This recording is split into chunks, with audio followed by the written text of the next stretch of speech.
자, 지금 시장 분위기가 좋지만 대형주나 치료제 바이오 쪽에서 집중적으로 상승이 나오고 있습니다.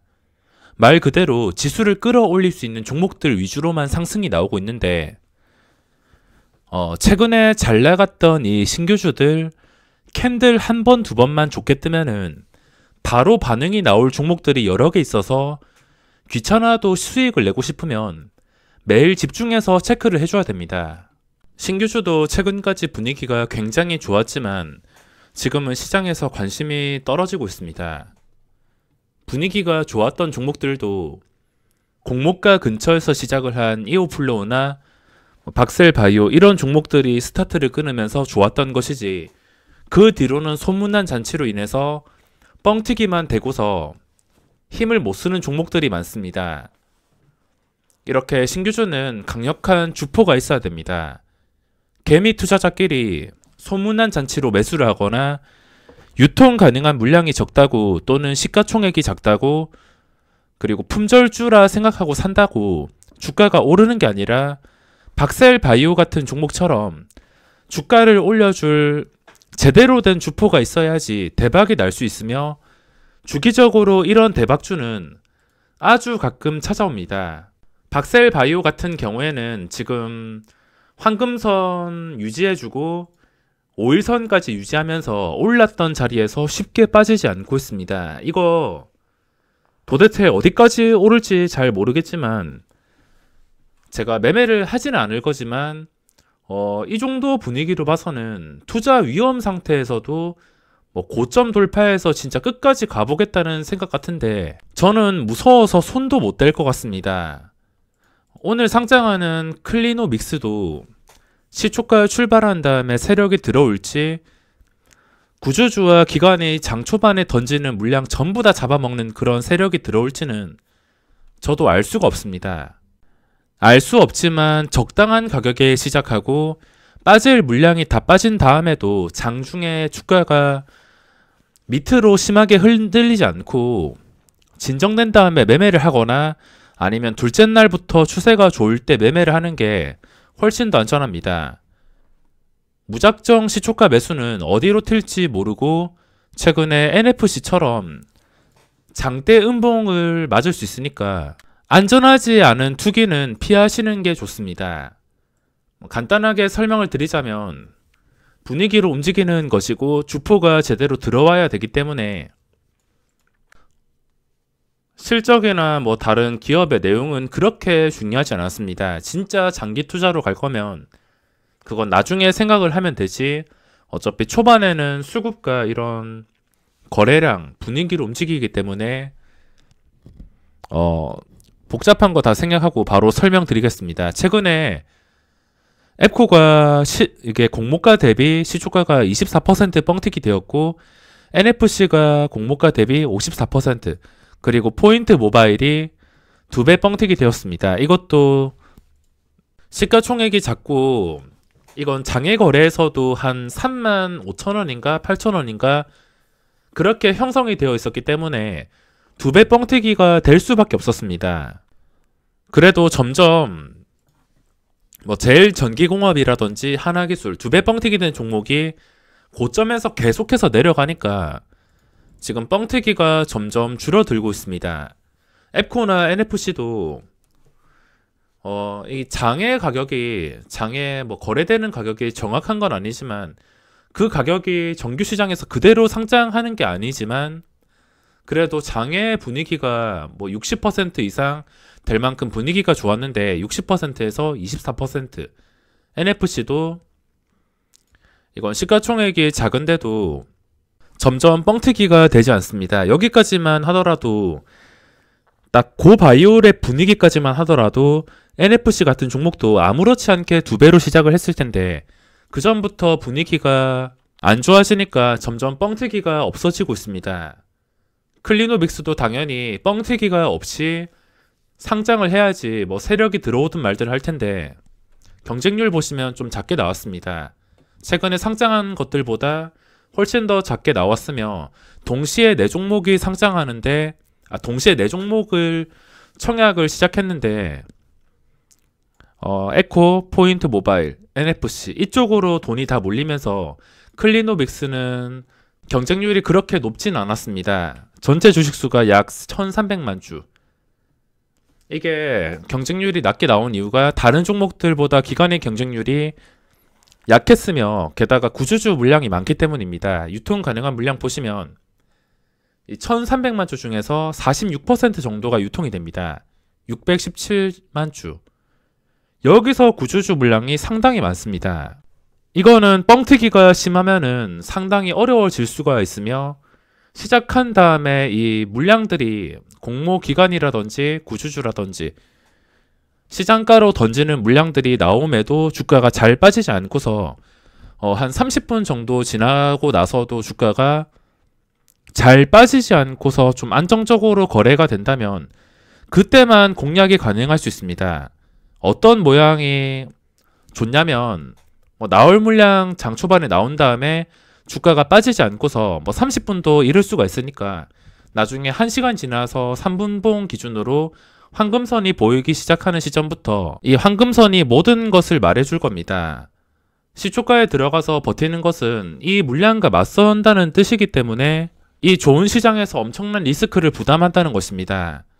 매매 방법은 첫날에 진정되고 나서 추세가 좋을 때 매매하는 방법이 있으며 일봉을 보고서 매매하는 방법이 있습니다. 그리고 최근에 상장한 것들 보시면 포인트 모바일은 윗골이 길고 2배 뻥튀기 되어서 시작을 했기 때문에 당연히 당장 매매 계획이 없습니다. 그리고 앱코 같은 경우에는 지금 중요한 자리가 33,000원. 이거 캔들만 좀 적당히 떠준다면 이게 바로 장대양봉이 나와버린다면 놓칠 가능성도 있지만 어차피 지금 32,000원, 33,000원 이 근처에서 마감을 해주게 된다면 기회가 될 수가 있으며 장중에 또 갑자기 치고 올라간다 하더라도 수익을 챙길 위치가 만들어질 수가 있습니다. 이렇게 캔들 한 번만 예쁘게 뜨면은 시세가 나올 가능성이 높아지는 종목들이 많은데 앱코 같은 경우에도 이게 힘이 약한 종목이었으면 첫째 날 음봉 뜨고서 둘째 날도 계속 저점을 깨면서 무너졌을 것입니다. 근데 다시 이게 무너지지 않고서 다시 고점을 돌파했다는 것은 이 거래대금을 동원해서 주가를 올려주겠다는 의지를 보여주고 있습니다. 당연히 중요한 자리는 32,000원에서 33,000원 이 자리를 기준으로 매수가 강하게 들어올 수가 있으며 떨어지는 칼날이 된다면 무리해서 잡을 필요는 없습니다. 그리고 NFC, 캔들만 보더라도 매매해야 될 이유는 없습니다. 제일전기공업도 마찬가지. 계속 흘러내리는데 이걸 무조건 싸다 생각하고 잡기보다는 내가 샀을 때 확실하게 반응이 나올 수 있는 종목들 위주로만 공략을 해야 됩니다. 신규주는 보시다시피 주포가 없으면은 계속해서 흘러내릴 수밖에 없습니다. 뻥튀기만 되고서 전부 다 고점에 물렸는데 주포가 없다면 당연히 이런 종목들처럼 황금선도 못 받쳐주고서 끝까지 내려가는 겁니다. TNL이라든지 이런 종목들은 계속 저점을 갱신하고 있기 때문에 매매 계획이 없으며 그리고 고바이오랩 같은 경우에도 캔들 한 번, 두 번만 좀 좋게 떠서 한 46,000원까지 근접을 하면서 마감을 한다면 또 그때부터 긍정적으로 생각을 할 수 있는데 일단 이 종목이 2배 뻥튀기 된 종목입니다. 2배 뻥튀기 되었기 때문에 또 어디로 튈지 모르고 이 중요한 자리를 지켜주지 못하게 된다면 당연히 매매해야 될 이유는 없습니다. 아까 앱코나 고바이오랩이나 그리고 네페스아크도 캔들 한 번, 두 번만 좋게 뜨면은 상승이 나올 가능성이 높아지는 자리에 있습니다. 여기서 방향이 결정될 텐데 캔들 한 번, 두 번으로 방향이 결정될 수 있습니다. 최근의 저점들인 39,000원 정도를 힘없이 깨고서 무너지냐 아니면은 올라와서 43,000원 근처까지 올라와서 다시 고점과의 거리를 좁혀가면서 고점 시원하게 뚫어주고 5만원, 55,000원, 6만원 이렇게 올라가냐. 지금 방향이 결정되는 중요한 순간입니다. 시간의 거래에서는 빠졌으며 종가 기준으로 판단하는 게 수월할 수가 있습니다. 장중에는 잠깐 올렸다가 윗골이 길게 달릴 수도 있기 때문에 그냥 종가 기준으로 판단하고 캔들이 좋다 싶으면은 어차피 그 뒤로 매수세가 몰릴 것이기 때문에 충분히 공략을 할 수가 있습니다. 절대 급할 필요가 없으며 교촌도 상장 초기에 엄청난 거래대금과 함께 강했지만 뻥튀기와 그리고 단기간에 시세가 많이 나옴으로써 그 뒤로는 주가가 끝까지 하락하고 있습니다. 아무 힘도 없이 끝까지 무너지고 있으며 제대로 된 주포도 없고 기관 투자자라도 빅히트처럼 들어왔더라면 좋았을 텐데 수급도 없습니다. 빅히트 같은 경우에도 제가 최근에 여러 번 설명드렸듯이 이게 황금선과 5일선을 지켜준다는 것 자체가 매수가 약간 강하다는 것을 보여주고 있습니다. 딱 차트만 봤을 때는 스윙 투자로 좀 탐나는 차트인데 어차피 잃을 것도 그렇게 없습니다. 이미 하락 다 나왔고 여기서 떨어진다 하더라도 5일선이기 때문에 잃어야 될 건 그렇게 많지 않은 위치입니다. 게다가 다른 종목들처럼 아직 10% 이상 적극적인 상승이 나오지 않았기 때문에 어디로 움직일지 궁금한 종목 중 하나입니다. 신규주가 이렇게 보시다시피 빅히트가 여기까지는 매매해야 될 이유가 없는데 진정이 되고 나서 이제 한 개씩 의미 있는 것들이 생기게 되니까 또 대응이 달라지고 기회가 올 수가 있다는 것입니다. 그리고 소룩스 5일선 밑에 있어서 패스합니다. 그리고 위드텍 이것도 마찬가지.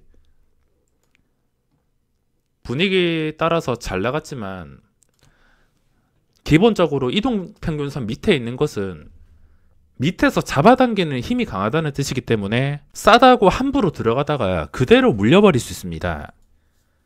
그리고 생코 지금 5일선 더 이상 빠지지 않고서 5일선을 지켜주고 있는데 아직까지는 애매합니다. 이게 양봉 한 번만 뜨면서 그 전에 초기에 높았던 고점이 31,200원 여기서 31,200원까지는 아니더라도 한 28,000원 이상 28,000원 이상을 회복하는 양봉이 한 번만 떠도 분위기를 전환시킬 수가 있습니다.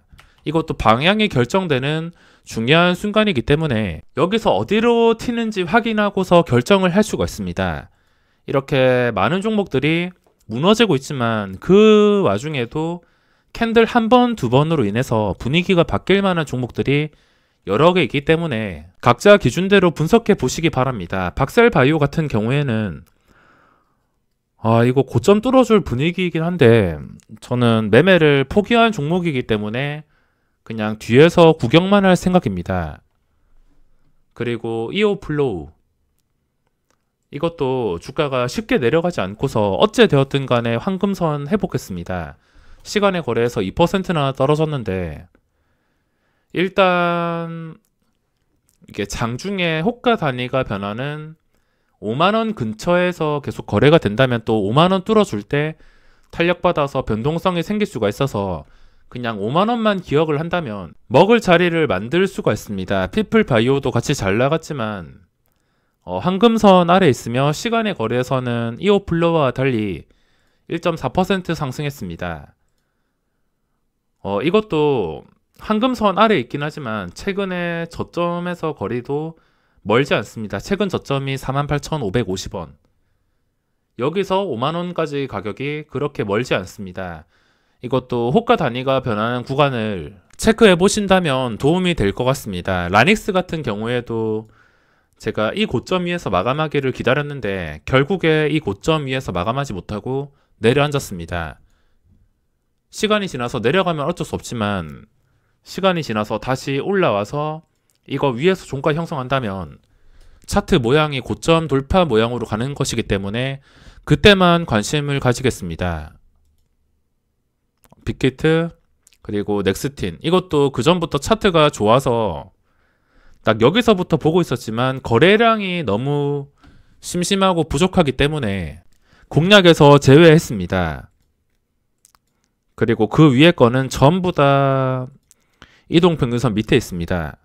카카오 게임즈랑 빅히트랑 비교를 해보시면 이 차트 자체가 다르다는 것을 확인할 수 있습니다. 카카오 게임즈는 수급도 없는 상태고 보시다시피 이동평균선 아래에 있습니다. 그렇기 때문에 지금 모양으로만 봤을 땐 빅히트가 좀 더 예쁜 편이며 카카오 게임즈는 아직 힘을 못 쓰고 있지만 나중에 시간이 지나서 혹시나 5만원 이상에서 종가를 형성하게 된다면 또 그때부터 지켜주냐에 따라서 힘을 받을 수가 있습니다. 자, 이렇게 신규 상장주들 체크해 봤는데 캔들 한두 번으로 방향이 결정되는 순간에 놓인 것들이 몇 개 있습니다. 신규주는 추세 매매가 매우 잘 통하는 종목들이라서 귀찮더라도 매일 체크할 만한 가치가 있습니다.